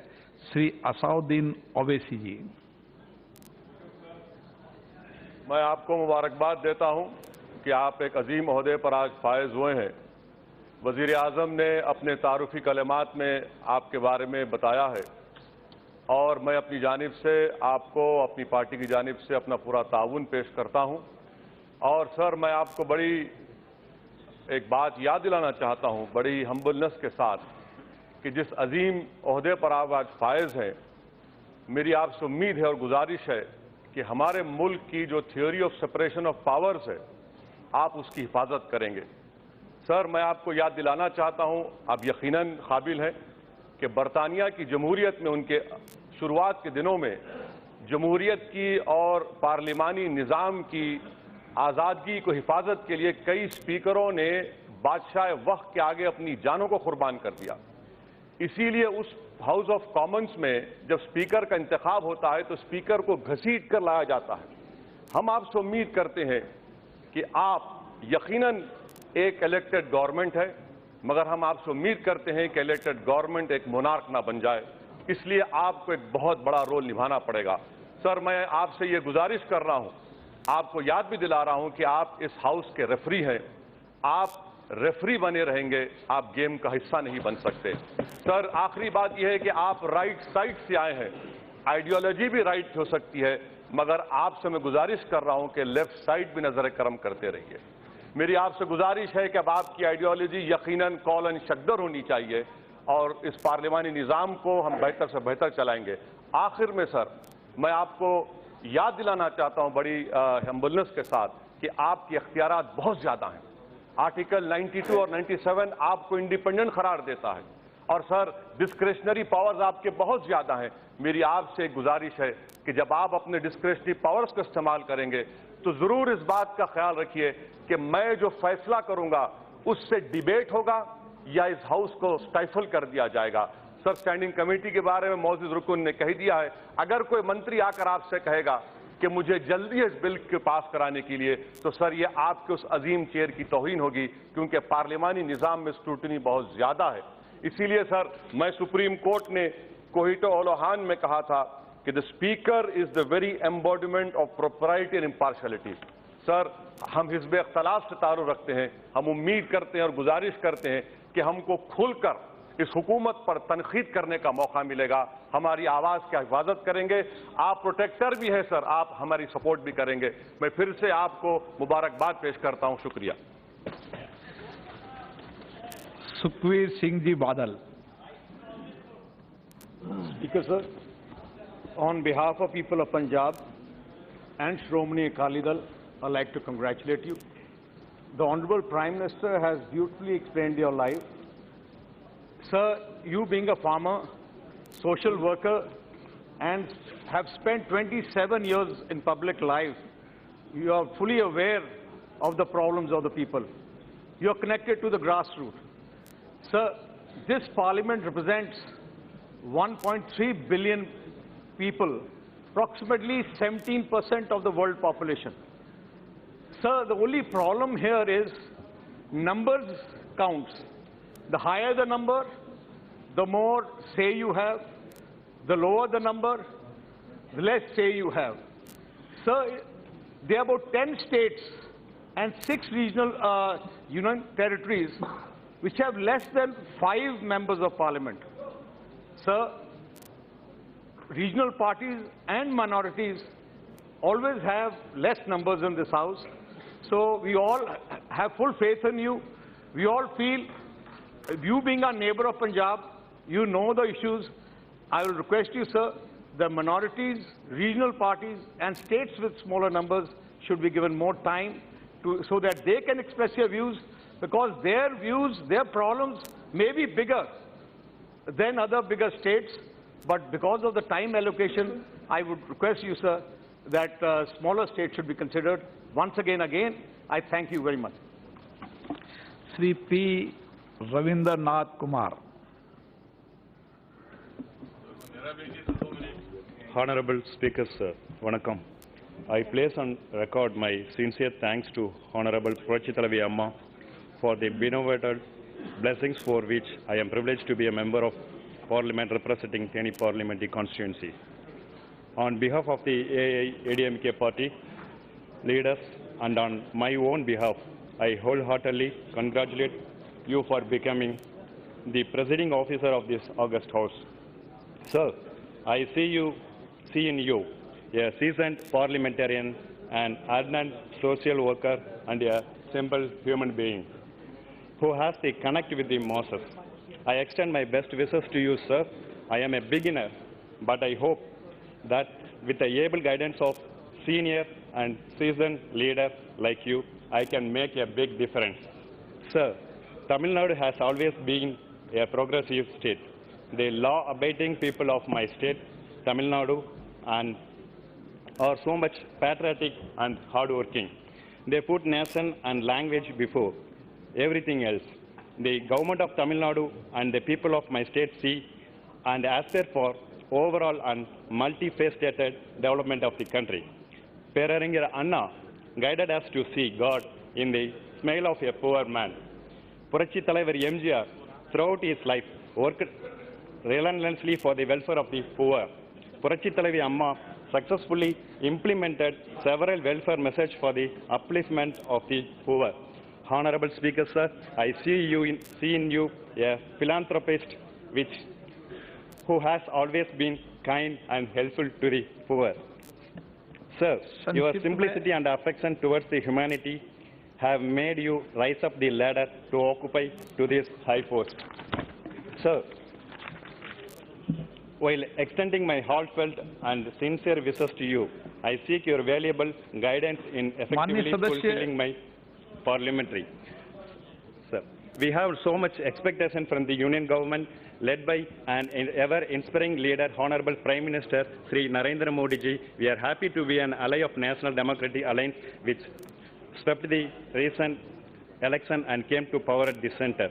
Sir, I will be an ambassador and a tool in bridging the gap, if any, between the Union government and state government of Tamil Nadu. I am full of hope that our genuine demands will get due attention and be fulfilled. I am thankful to Honorable Chief Minister and Deputy Chief Minister of Tamil Nadu. I also extend my heartfelt congratulations to all members of this House of People. I look forward to work closely with each one of you and get your valuable guidance and unwavering support. Thank you so much for this opportunity. Thank you, Mother India. Vanakkam. मैं माननीय सदस्य से फिर आग्रह करूंगा कि वह संक्षिप्त में अपनी बात को कहें। श्री हनुमान बेनीवाल जी। माननीय अध्यक्ष महोदय, सबसे पहले तो विश्व के सबसे बड़े लोकतांत्रिक देश की सबसे बड़ी महापंचायत के अंदर आज आप इस सर्वोच्च पद पर विराजमान हुए हैं। मैं प्रधानमंत्री जी का हृदय से धन्यवाद देता हूं, आभार प्रकट करता हूं और पूरी आरएलपी पार्टी की तरफ से और पूरी राजस्थान की जनता की तरफ से, पूरे देश के नौजवानों की तरफ से आपको बारंबार बधाई देता हूं। आप राजस्थान की विधानसभा के अंदर 2 बार मेरे साथ विधायक के रूप में विराजमान हुए और एक बार आपने, जब कांग्रेस की सरकार हुआ करती थी, उस समय जब किसानों जवानों पे अत्याचार हुए तो आपने सड़कों से लेकर विधानसभा तक मजबूत लड़ाई लड़ी। और जैसा कि प्रधानमंत्री जी ने आपके बारे में बताया कि आप छात्र जीवन से विधानसभा और विधानसभा से लोकसभा और लोकसभा से लोकसभा के अध्यक्ष के पद पे विराजमान हुए, ये राजस्थान के लिए गौरव की बात है। आज राजस्थान की मिट्टी धन्य हो गई, देश के जवान धन्य हो गए, सब अपने आप को ये आसान्वित महसूस कर रहे हैं, गौरवान्वित महसूस कर रहे हैं कि ओम बिरला जी जो यूथ आइकन के रूप में जाने जाते थे राजस्थान के अंदर, आज देश की सबसे बड़ी पंचायत के मुखिया के रूप में आप विराजे हैं। निश्चित रूप से हमारी जो छोटी पार्टियां, वैसे तो हम सत्ता पक्ष के साथ एनडीए के घटक दल के रूप में हमेशा सपोर्ट सरकार को करते रहेंगे, लेकिन जहां जवानों किसानों के मामले आएंगे तो हम छोटी पार्टियों को भी संरक्षण देंगे। आज पूरा राजस्थान गौरवान्वित है और पुनः प्रधानमंत्री जी, हमारे गृह मंत्री जी दोनों को इस बात का धन्यवाद हमारी तरफ से कि इन्होंने एक ऐसा फैसला लिया जो इस देश ने जब सोशल मीडिया के माध्यम से, टेलीविजन और समाचार पत्रों के माध्यम से जब कल जानकारी मिली कि ओम बिरला जी लोकसभा के अध्यक्ष होंगे तो हर कोई इस बात को लेके बहुत ज्यादा खुश था कि एक ऐसा व्यक्तित्व है जिसने छात्र जीवन से लेके विधानसभा और अब लोकसभा, और लोकसभा के अंदर भी लोकसभा के अध्यक्ष के पद पर संघर्ष, जिसने सड़कों से लेके राजस्थान की सड़कों से लेके विधानसभा और लोकसभा के अंदर अच्छे पार्लियामेंटर के रूप में अपनी उपस्थिति दर्ज कराई, वो देश के सर्वोच्च लोकसभा अध्यक्ष के पद पर विराजमान हुए। तो निश्चित रूप से पूरे देश के अंदर हर्ष का माहौल है। और ये जो मेरे साथ राजस्थान के सांसदगण विराजमान है, रामचंद्र बोरा जी, राहुल कसवान जी, अरविंद, एक मिनट, इनका भी साथ ही दे दूं साहब, नहीं तो अलग पर्ची भेजेंगे आपको, अरविंद शर्मा जी, निहाल जी, सीपी जोशी जी, बालकनाथ जी, इन सब की तरफ से भी बधाई, सारे राजस्थान के सांसदों की तरफ से बधाई। आप हमारा ध्यान रखना और हम सब मिलके एक नए देश का निर्माण करेंगे और मोदी जी के सपनों को पूरा करेंगे। धन्यवाद। जय हिंद। श्री एन के प्रेमचंदन जी। Very much, sir. Sir, first of all, I congratulate you on behalf of my party, RSP, in assuming the highest office of democracy of the biggest democracy in the world. Sir, I firmly believe that 25 years of your experience as a legislator will definitely give fruitful result to the democracy, to the parliamentary democracy of this country, especially the 17th Lok Sabha. Sir, my humble suggestion before you that the Speaker has a very important role in protecting the democratic rights of the members of the opposition so as to have a healthy democracy in our country. And this Lok Sabha, this House has a long tradition of respecting and recognizing the sentiments of the opposition members. That is a long cherished tradition of our House. I would like to quote Pandit Jawaharlal Nehru, as rightly Mr. Piyangi Mishra has quoted the rest of it. Sir, I quote, "The Speaker represents the House." It is a famous quote of Pandit Jawaharlal Nehru. She represents the dignity of the House, the freedom of the House, and because the House represents the nation. In a particular way, the Speaker becomes symbol of the nation's freedom and liberty. Therefore, that should be an honored position. The free position and should be occupied always by persons of outstanding ability and impartiality, unquote. Sir, I hope that definitely the chair held by your good office, definitely you will be able to have an impartial manner. And I fully support the observations made by the Honorable Prime Minister on the first day of, or the opening of 17th June, there is an active and effective opposition is required in having a good democracy. We fully support, we will be very active, we will be very effective, but we appeal to the government. Last session in the 16th Lok Sabha, I have moved more than 500 amendments, but none of the amendments have been accepted or recognized or received by the government. So kindly review the position. The government has to review any suggestion coming from the opposition may be accepted. If it is constructive and useful to the nation, kindly accept it. Such a constructive mechanism has to be taken up by the government, at least in the 17th Lok Sabha. And also I would like to conclude with felicitations with another suggestion. So regarding the Dr. Murali Manohar Joshi has added by a panel, parliamentary panel. As per Article 98(2), we have to maintain the independence of Parliament. In order to have the independence of the Parliament, there is a suggestion to have an urgent legislation to regulate the recruitment of the staff of the Parliament. That is pending law. Sir, I humbly submit before you can create a history in having an urgent legislation so as to regulate the recruitment of the staff of the Parliament so that the independence of the Parliament can be maintained. With these words, once again, I conclude with heartiest congratulations for assuming this office. Thank you very much.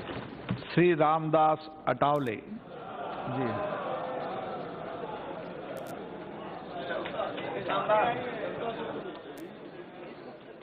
उपस्थित सभी party के, NDA के, UPA के और सभी member यहाँ मौजूद है। और ये आज का दिन हमारे लिए बहुत बड़ी खुशी का दिन है कि आप अध्यक्ष पद पर विराजमान हो गए हैं। तो एक देश का नाम है रोम, एक देश का नाम है रोम, लेकिन लोकसभा के अध्यक्ष बन गए हैं बिरला ओम। लोकसभा का आपको अच्छी तरह चलाना है काम, लोकसभा का आपको अच्छी तरह चलाना है काम, वेल में आने वालों का ब्लैक लिस्ट में डालना है नाम।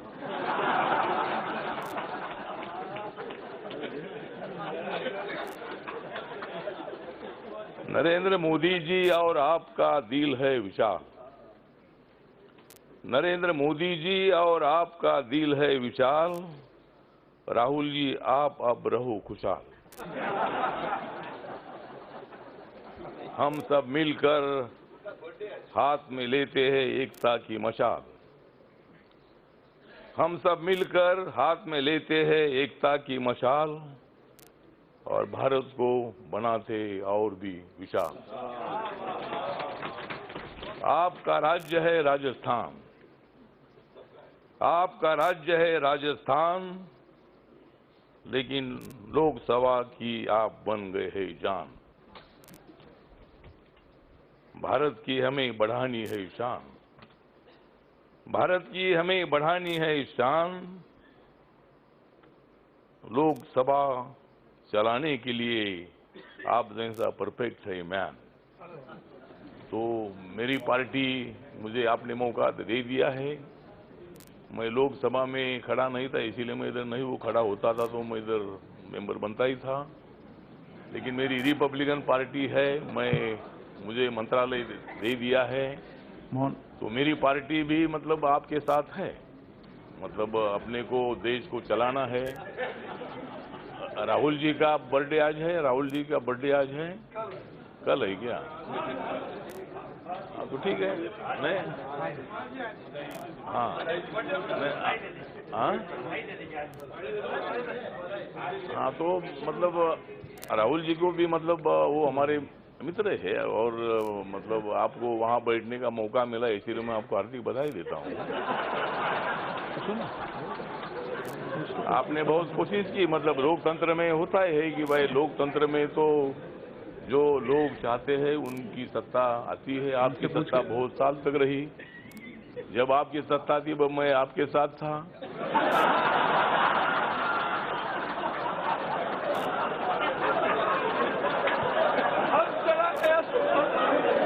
लेकिन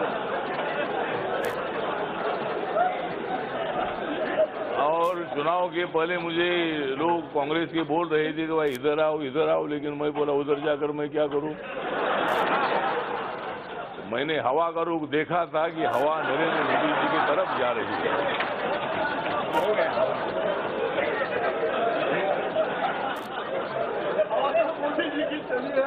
और इसीलिए ठीक है, तो लोकतंत्र में होता है, मतलब आप लोगों ने भी कोशिश की, मोदी साहब ने कोशिश की, हमने भी कोशिश की, और लोगों ने जो मैंडेट दिया है उसको मानकर मैं अपोजिशन को भी निवेदन करना चाहता हूं कि बिल पास करने के लिए, देश को चलाने के लिए, कानून बनाने के लिए आपकी आवश्यकता है। और नरेंद्र मोदी जी ने बताया है कि भाई जो भी छोटा दल हो, कोई भी हो, हम सबका तो सुनेंगे, सबको न्याय देने का काम करेंगे, सभी राज्यों को न्याय देने का काम करेगी। इसीलिए हमारी सरकार 5 साल तक चलेगी, 5 साल होने के बाद और 5 साल चलेगी, और बाद में 5 साल चलते रहेगी। मतलब हम इतना अच्छा काम करते रहेंगे, हम अच्छा काम करते रहेंगे तो हमारी सरकार आती रहेगी। हम अच्छा काम नहीं करेंगे तो तुम आ जाओ, लेकिन हम तुमको जल्दी नहीं आने देंगे। इसीलिए ठीक बात है, मैं सबको हार्दिक बधाई देता हूँ, आपको मैं हार्दिक बधाई देता हूँ। और आप जैसा एक अनुभवी आदमी है, आप ज्यादा हंसते नहीं है, लेकिन मैं आपको हंसाऊंगा। तो फिर एक बार आपको मैं धन्यवाद देता हूं। आप हाउस को अच्छी तरह चलाए और कभी कभी मुझे भी बोलने का मौका दीजिए। जय भीम, जय भारत। श्री मोहन देलकर जी। अब यार छोड़ो। मैं भी सर अपने आपको धन्यवाद प्रस्ताव में जोड़ता हूं, जैसे कि यहाँ पर आदरणीय प्रधानमंत्री जी ने धन्यवाद प्रस्ताव रखा है और सारे हमारे जितने भी माननीय सदस्य इस पे बोले हैं, मैं भी अपने आप को इस पे जोड़ता हूं और आपको बहुत बहुत शुभकामनाएं देता हूं, आपका धन्यवाद करता हूं। सर, आपके बारे में सुनने के बाद बहुत खुशी हुई, बहुत अच्छा लगा, जैसे कि आदरणीय प्रधानमंत्री जी ने यहाँ पर बताया कि आपका सरल स्वभाव, आपकी जो कार्यशैली है, जिससे कि ये बिल्कुल साफ हो चुका है कि इस आपकी कार्यशैली से, आपके सरल स्वभाव से न सिर्फ सदन को फायदा होगा, मैं समझता हूं कि पूरे देश को फायदा होगा। ये आज बात साबित हो चुकी है। सर, मैं तो निर्दलीय चुन के आया हूं और जैसे यहाँ सारे लोगों ने गुजारिश की, मेरी भी आपसे गुजारिश है कि छोटे दल हो, अपक्ष हो, उनको भी सर मौका दिया, उनको भी मौका दिया जाए। और सर, मैं ये 7वीं बार चुन के आया हूं इस लोकसभा में और मैं चाहूंगा सर, आपसे ये गुजारिश है, मेरी ये विनती है कि जितनी भी सर पॉलिटिकल पार्टीज की मीटिंग होती है या सदन में समय देने की बात आती है, अपक्ष जो चुने हुए प्रतिनिधि है उनको भी मौका दिया जाए। फिर एक बार मैं सब आपको बहुत बहुत धन्यवाद देता हूं। बहुत बहुत धन्यवाद sir. Respected Honorable Speaker, sir, I take this opportunity to congratulate you for being elected unanimously to this august body of 17th Lok Sabha. India is the largest working democracy in the world, and you are holding the highest position in this august legislative body of India. Sir, I wish you every success in this highest legislative body of this country, discharging your responsibilities as custodian and presiding officer of this body. Sir, as we all know, being a speaker is not a very easy job. While it is a highly prestigious position, it can also be a crown of thorns. The standards set by our founding fathers for a speaker is quite high. Thank you. Sir, you are an experienced parliamentarian, both in the state legislature as well as in the Lok Sabha. Thank you. So, I am sure that you will be able to discharge your responsibilities in the House in the true interest of the entire nation. Also, I am sure that you will be able to protect the interest of all members, irrespective of their party affiliations. Sir, as was already mentioned here, ours is a multi-party democracy system. Ours is a small party from Kerala or the far south. We expect that we all get, whether it is a larger party or belonging to a larger party or a smaller party, we all get the same consideration from you for discharging our duties and representing the people of India. Kumar. Sir, once again, I congratulate and permit me congratulate and assure you the wholehearted support from my party and myself. Thank you, sir. Shri Nama Kumar Sarania ji. Thank you sir. मैं और मेरे sector की तरफ से आपको हार्दिक शुभकामना। मैं दोबारा निर्दलीय सुन के आया हूँ। हमारा सेक्टर को लोगों भी लगता है हमको भी मौका मिलना चाहिए और संगठन मिलना चाहिए और हम कभी भी आपको डिस्टर्ब नहीं करेंगे। सिर्फ हमारा जो मुद्दा उसको उठाने के लिए आप मौका देंगे।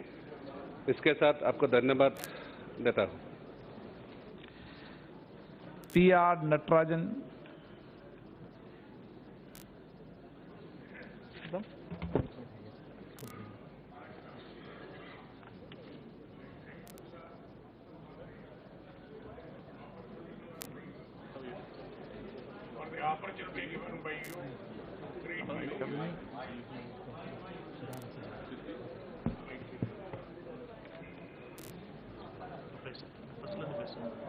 Thank you, sir.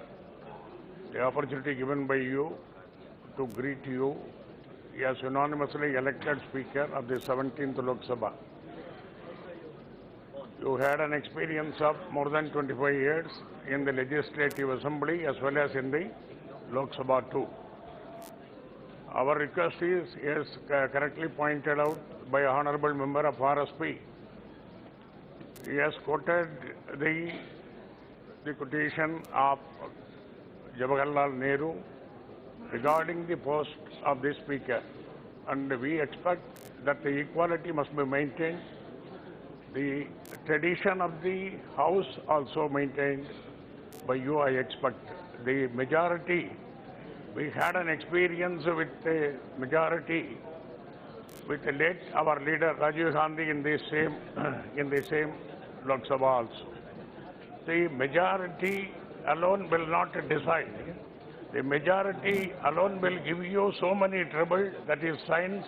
Let us wait and see. Thank you, sir. Shri K. Subaryan.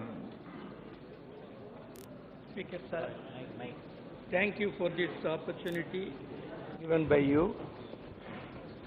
I also welcome you to the chair. My humble request you to please save the democratic method and parliamentary democracy system. I am very happy to greet you. My heartiest wishes to you. Thank you, sir.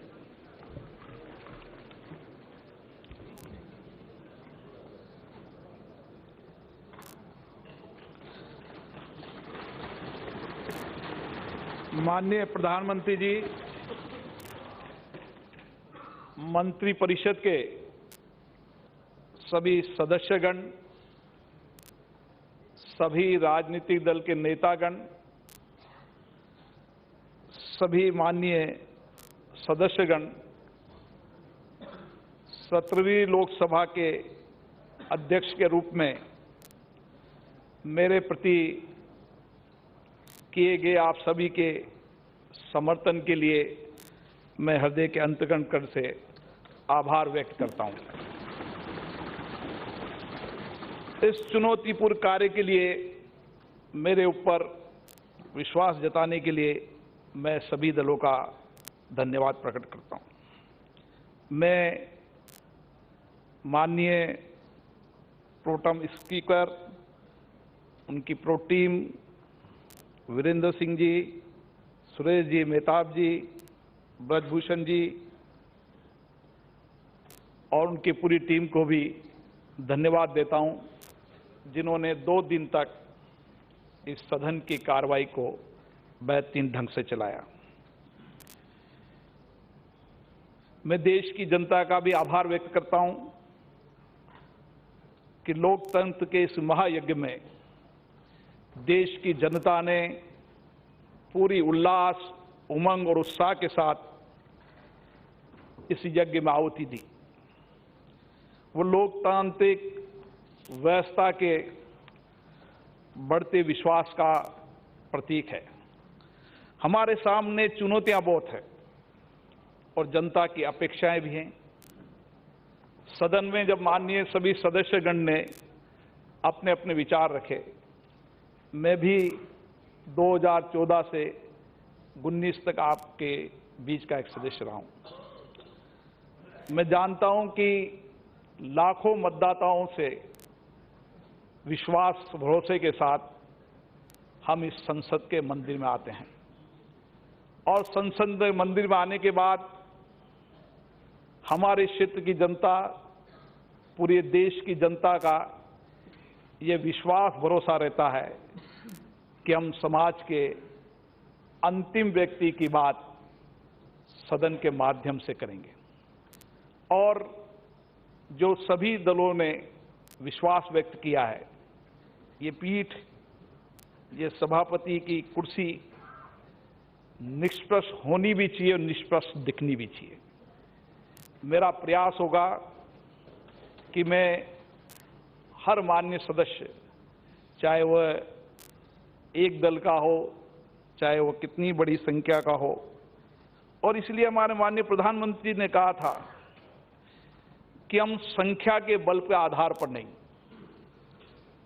हम इस देश के अंदर सबको विश्वास को लेकर चलना चाहते हैं।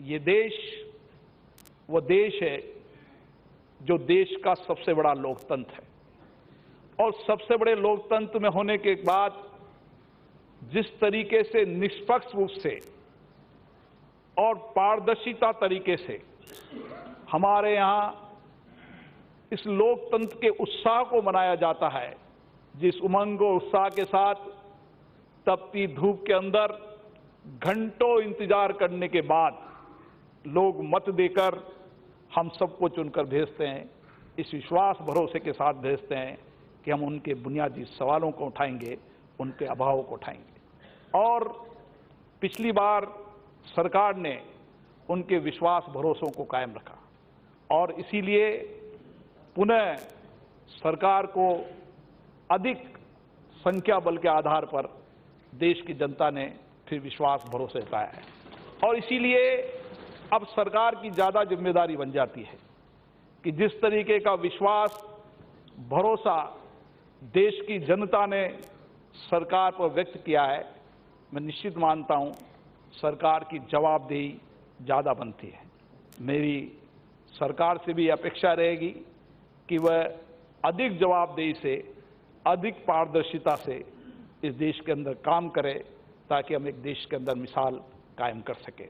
मैं माननीय सदस्यों को ये आश्वस्त करना चाहता हूं कि आप सब लोग जो चुनकर आते हैं, आप सबका एक ये मंच, ये लोकतंत्र का मंदिर है और आप अपने बुनियादी सवालों को, बुनियादी बातों को जो जनता आपके बीच में कहती है, सदन के माध्यम से देश को भी अवगत कराना चाहते हैं, अपनी जनता को भी अवगत कराना चाहते हैं। मेरा आपसे आग्रह है लेकिन कि कई बार मैं सदन में देखता हूं कि ऐसे बुनियादी सवाल जो केंद्र सरकार के या सदन के अनुकूल नहीं है, उन सवालों को भी संसद में उठाया जाता है।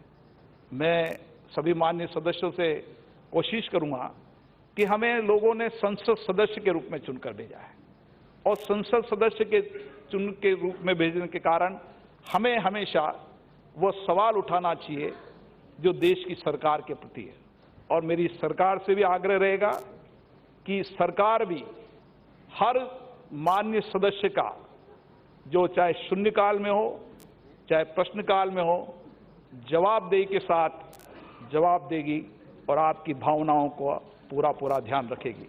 मुझे विश्वास है माननीय प्रधानमंत्री जी के नेतृत्व में जो भरोसा देश की जनता ने हमें दिया है, आप सब लोग, हम सब के नेता के रूप में माननीय प्रधानमंत्री जी यहाँ पर हैं।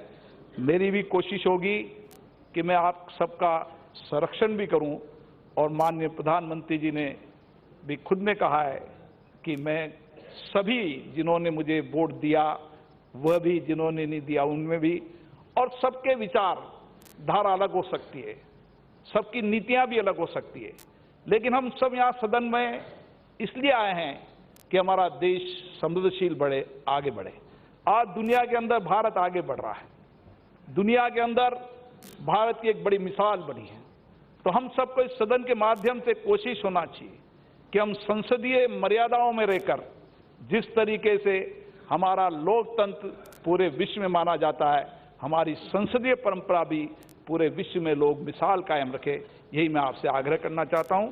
मुझे आशा है कि सभी माननीय सदस्य इस जो जिम्मेदारी आपने मुझे दी है, मैं आप सबकी जिम्मेदारी को ठीक से निर्वहन कर सकूं, निष्पक्ष रूप से, निर्बाध रूप से सदन चलाने में आप मेरा सहयोग करेंगे।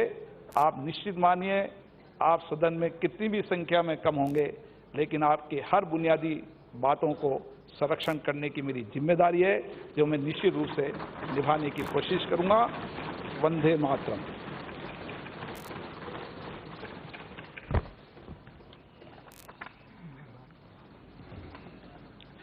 मैं माननीय प्रधानमंत्री जी से आग्रह करूंगा कि वह मंत्रिमंडल का परिचय करें। माननीय अध्यक्ष महोदय, मैं आपकी अनुमति से आपसे और आपके माध्यम से इस सम्मानित सदन से अपने मंत्रिपरिषद के सहयोगियों का परिचय कराना चाहता हूं। कैबिनेट मंत्री Shri Rajnath Singh,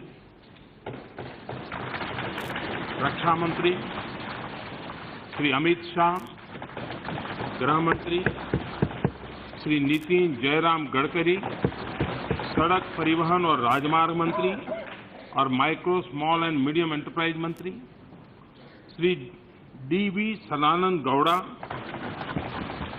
chemical and fertiliser मंत्री, श्रीमती निर्मला सीतारमण, वित्त मंत्री और कॉरपोरेट कार्य मंत्री, Shri Ramvilas Paswan, consumer affairs, food and public distribution मंत्री, श्री नरेंद्र सिंह तोमर, कृषि एवं किसान कल्याण मंत्री, ग्रामीण विकास मंत्री और पंचायत राज मंत्री, श्री रविशंकर प्रसाद, विधि और न्याय मंत्री, संचार मंत्री और इलेक्ट्रॉनिक्स एंड इंफॉर्मेशन टेक्नोलॉजी मंत्री, Shrimati Harsimrat Kaur Badal, food processing industries मंत्री, Shri Thawarchand Gehlot, social justice and empowerment मंत्री, डॉक्टर सुब्रमण्यम जयशंकर, विदेश मंत्री, श्री रमेश पोखरियाल निशंक, मानव संसाधन विकास मंत्री,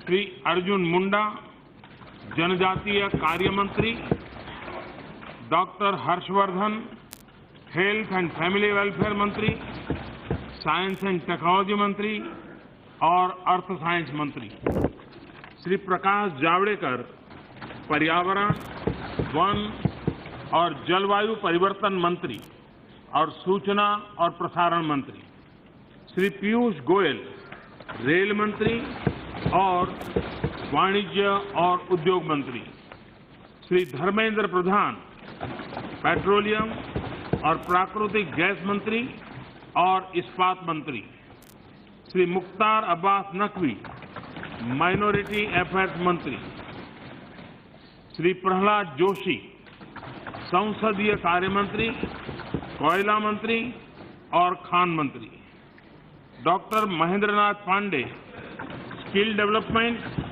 एंड एंटरप्रेन्योरशिप मंत्री, Shri Arvind Ganpat Sawant, heavy industries and public enterprise मंत्री, श्री गिरिराज सिंह, पशुपालन, डेयरी और मत्स्य पालन मंत्री, श्री गजेंद्र सिंह शेखावत, जल शक्ति मंत्री, राज्य मंत्री स्वतंत्र प्रभार, श्री संतोष कुमार गंगवार, श्रम और रोजगार मंत्रालय के राज्य मंत्री स्वतंत्र प्रभार, Shri Rao Inderjit Singh, statistics and programme implementation के राज्य मंत्री स्वतंत्र प्रभार और योजना मंत्रालय के राज्य मंत्री स्वतंत्र प्रभार, श्री श्रीपद यशो नायक, आयुर्वेद, योगा एंड नेचुरोपैथी, उनानी, सिद्धा एंड होम्योपैथी,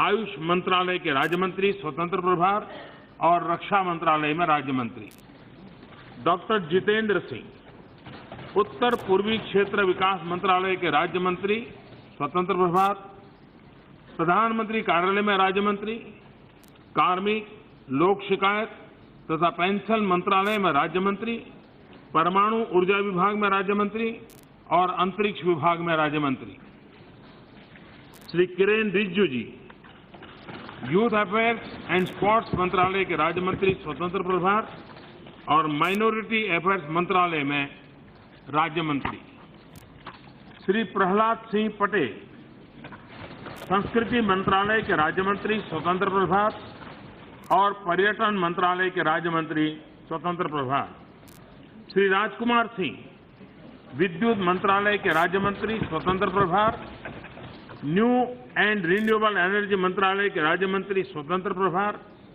और स्किल डेवलपमेंट एंड एंटरप्रेन्योरशिप मंत्रालय में राज्य मंत्री, Shri Hardeep Singh Puri, housing and urban affairs मंत्रालय के राज्य मंत्री स्वतंत्र प्रभार, सिविल एविएशन मंत्रालय के राज्य मंत्री स्वतंत्र प्रभार और वाणिज्य और उद्योग मंत्रालय के राज्य मंत्री, श्री मनसुख एल मांडविया, शिपिंग मंत्रालय के राज्य मंत्री स्वतंत्र प्रभार और केमिकल्स एंड फर्टिलाइजर मंत्रालय में राज्य मंत्री, राज्य मंत्री श्री फग्गन सिंह कुलस्ते, इस्पात मंत्रालय में राज्य मंत्री, Shri Ashwini Kumar Choubey, health and family welfare मंत्रालय में राज्य मंत्री, श्री अर्जुन राम मेघवाल, संसदीय कार्य मंत्रालय में राज्य मंत्री और heavy industries and public enterprise मंत्रालय में राज्य मंत्री,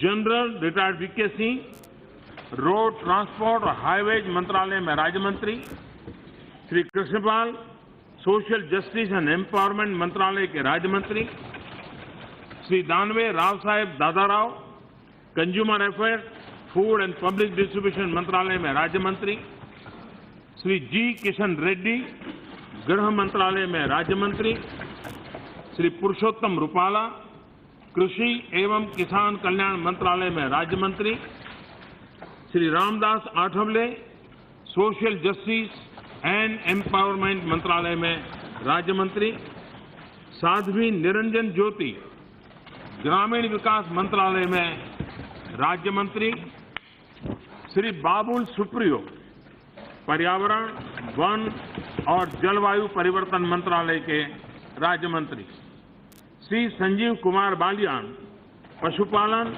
डेयरी और मत्स्य पालन मंत्रालय में राज्य मंत्री, श्री धोत्रे संजय श्यामराव, मानव संसाधन विकास मंत्रालय में राज्य मंत्री, संचार मंत्रालय में राज्य मंत्री और इलेक्ट्रॉनिक्स एंड इंफॉर्मेशन टेक्नोलॉजी मंत्रालय में राज्य मंत्री, श्री अनुराग सिंह ठाकुर, वित्त मंत्रालय में राज्य मंत्री और कॉरपोरेट कार्य मंत्रालय में राज्य मंत्री, श्री अंगादी सुरेश चन्ना बासप्पा, रेल मंत्रालय में राज्य मंत्री, श्री नित्यानंद राय, गृह मंत्रालय में राज्य मंत्री, श्री रतनलाल कटारिया, जल शक्ति मंत्रालय में राज्य मंत्री और सोशल जस्टिस एंड एम्पावरमेंट मंत्रालय में राज्य मंत्री, श्री वी मुरलीधरन, विदेश मंत्रालय में राज्य मंत्री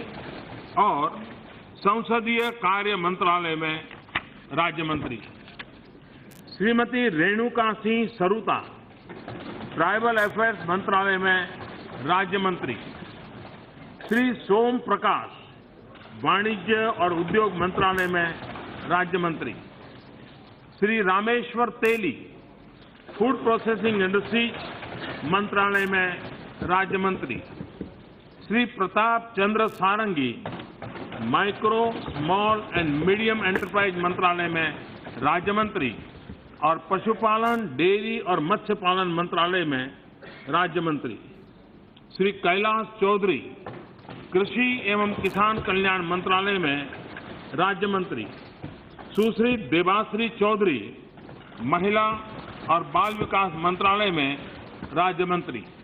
धन्यवाद। महासचिव जी। बिहार के श्री संतोष कुमार जी।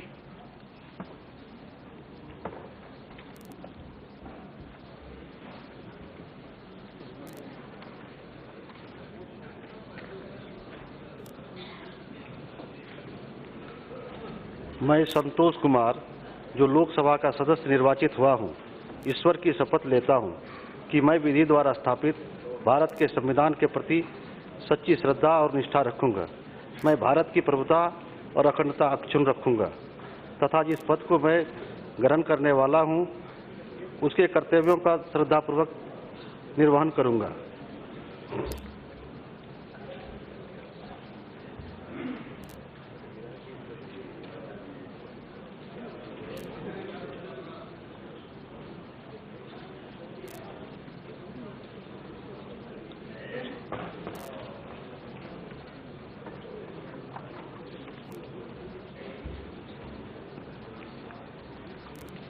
सभा की कार्रवाई कल दिनांक 20 जून 2019 को महामहिम राष्ट्रपति जी के अभिभाषण के पूर्ण होने के आधे घंटे पश्चात पुनः समवेत होने तक स्थगित की जाती है।